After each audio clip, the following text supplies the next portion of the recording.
سڑک پر چلتے چلتے کوئی چیز میرے پاؤں کے ساتھ ٹکرائی۔ بیشتر اس کے کہ میرا پاؤں اس پر آتا، مجھے ایک مہین سی آواز سنائی دی، بچاؤ بچاؤ۔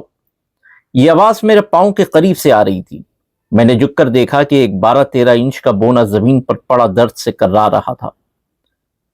میں نے اسے اٹھایا اور اپنے بائیں ہاتھ کی ہتھیلی پر کھڑا کر دیا۔ میرے باؤں سے ٹکرانے کی وجہ سے اس کے ماتھے سے خون بہہ رہا تھا۔ میں اسے اپنے گھر لے آیا اور اس کی مرہم پٹی کی۔ کچھ ہی دیر بعد وہ بلا چنگا ہو گیا۔ اس کے چہرے پر ممنونیت کے آثار تھے۔ میرے ٹخنوں کے ساتھ لگا ہونے کی وجہ سے وہ اظہار تشکر کے لیے میرے پاؤں کو بوسہ دینا چاہتا تھا، مگر میں نے اسے سختی سے منع کر دیا اور کہا یہ چیز شرف انسانیت کے منافی ہے۔ یہ سن کر اس نے اپنے ننھے منھے ہاتھ اپنے سینے پر باندھے اور بولا، میرے آقا آپ صحیح فرماتے ہیں، لیکن خود میرا قد و قامت ہی تو شرف انسانیت کے منافی ہے۔ اس پر میں نے اسے پیار سے ڈانٹتے ہوئے کہا، پہلی بات تو یہ ہے کہ میں تمہارا آقا نہیں دوست ہوں، لہٰذا آئندہ مجھے کبھی آقا نہ کہنا اور نہ سمجھنا۔ دوسری بات یہ کہ قد کے چھوٹے یا بڑے ہونے کا کسی شخص کے بڑے یا چھوٹے ہونے کا پیمانہ نہیں، یہ اس کا کردار ہے جو اسے چھوٹا یا بڑا بناتا ہے، لہٰذا آئندہ اپنے قد کو صرف اپنے کردار کے حوالے سے ماپنا۔ میں نے محسوس کیا کہ اس نے میری بات سن تو لی، مگر اسے یقین نہیں آیا کہ کوئی شخص چھوٹا ہوتے ہوئے بھی بڑا ہو سکتا ہے۔ اس کی سوچ کا عملی مشاہدہ میں نے آنے والے دنوں میں کیا۔ وہ شدید احساس کمتری میں مبتلا تھا، بلکہ لگتا تھا کہ اس میں سے نکلنا شاید اس کے لیے ممکن نہیں۔ وہ مجھے دیکھتے ہی جھک جاتا، جس سے وہ 12 انچ کے بجائے 6 انچ کا رہ جاتا۔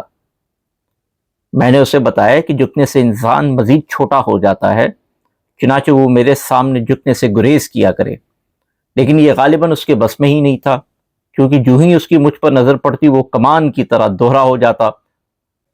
اس کے علاوہ وہ مجھے خوش کرنے کے لیے میرے ہاں میں ہاں ملانے میں لگا رہتا۔ بعض اوقات میں نے اپنی کسی رائے کے اظہار کے لیے ابھی پہلا جملہ ہی بولا ہوتا کہ وہ بول اٹھتا، سر آپ صحیح کہتے ہیں، اور میں اسے ٹوکتا کہ اگر تم خوشامد سے باز رہ نہیں سکتے تو کم سے کم مجھے اپنا جملہ تو مکمل کر لینے دیا کرو۔ مجھے اس کی ضرورت اس لیے محسوس ہوئی تھی کہ ایک روز میں ابھی اتنا ہی کہا تھا کہ میں گدھا ہوں، تو اس نے کورنش بجا لاتے ہوئے کہا، سر آپ صحیح کہتے ہیں، حالانکہ ایک واقعے کے ریفرنس میں یہ کہنا چاہ رہا تھا کہ میں گدھا ہوں جو آنکھیں بند کر کے اس کے ان گناہوں کا بوجھ اپنے کاندھوں پر لے لوں۔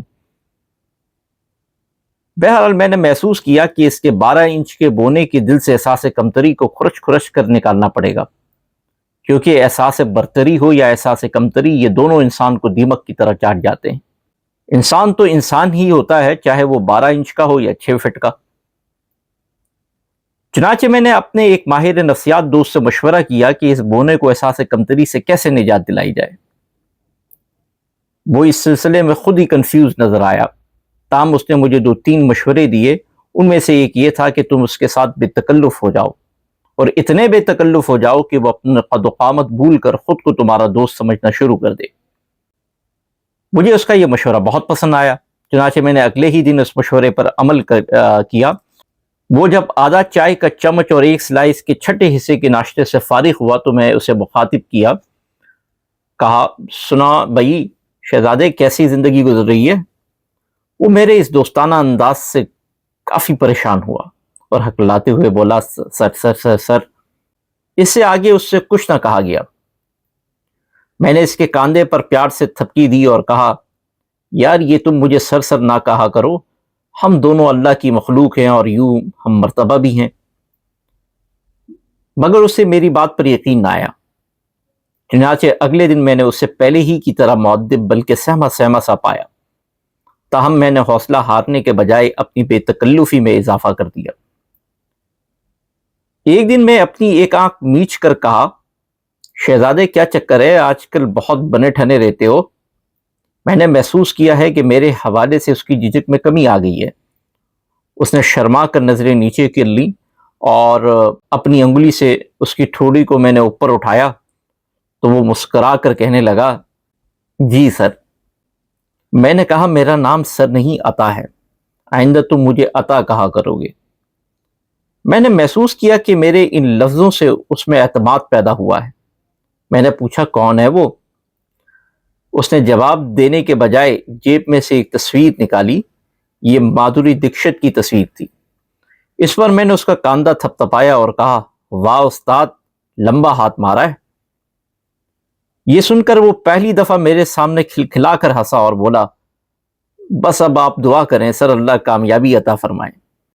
مجھے اس کی اعتماد پر خوشی تو ہوئی، مگر اس کی بات پر میں نے محسوس کیا کہ یہ شخص خاصا بیوقوف ہے، مگر فی الحال مجھے اس کی عقل نہیں بلکہ اس کا اعتماد بحال کرنا تھا۔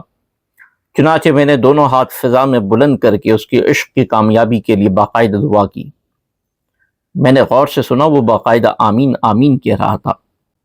اب اس کا اعتماد واقعی بحال ہونا شروع ہو گیا تھا، بلکہ ایک عجیب و غریب چیز میں نے محسوس کی، اور وہ یہ کہ اس کے خط میں تبدیلی آنا شروع ہو گئی تھی، یعنی اس میں بتدریج اضافہ ہو رہا تھا۔ 12 انچ سے وہ 13 انچ، پھر 14 انچ، پھر 15 انچ، اور ایک روز میں نے اسے دیکھا کہ وہ میرے خط کے برابر ہو گیا۔ یہ دیکھ کر میری خوشی کی انتہا نہ رہی۔ اس پر مستضات یہ مسرت کہ اب مجھے اس سے بے تکلفی پیدا کرنے کی ضرورت نہیں تھی، کیونکہ وہ خود مجھ سے اتنا بے تکلف ہو جاتا تھا جس سے آگے جانا ممکن نہیں تھا۔ تاہم ایک تبدیلی اس میں یہ آئی کہ صرف میرے ساتھ نہیں بلکہ محلے کے دوسرے لوگوں کے ساتھ بھی اس کی بے تکلفی عجیب رخ اختیار کر چکی تھی۔ وہ کسی کالے شخص کو دیکھتا اسے کہتا، بٹ صاحب، کسی لمبے شخص کو دیکھتا تو کہتا، تم بطور سیڑھی کرائے پر چلا کرو، کافی پیسے کما لو گے۔ خود 1 انچ کم قد والوں کو دیکھ کر ان کا بھی مذاق اڑاتا۔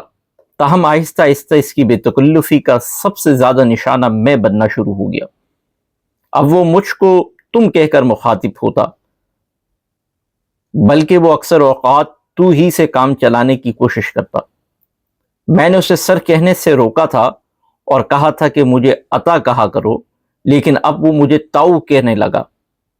صرف یہی نہیں بلکہ ایک دن وہ اپنے جیسے لوگوں کے درمیان بیٹھا کہہ رہا تھا، ایک وقت تھا کہ یہ تاؤ میرے سامنے ہاتھ باندھے کھڑا ہوتا تھا، اب یہ میرے برابر میں بیٹھنے کی کوشش کر رہا ہے۔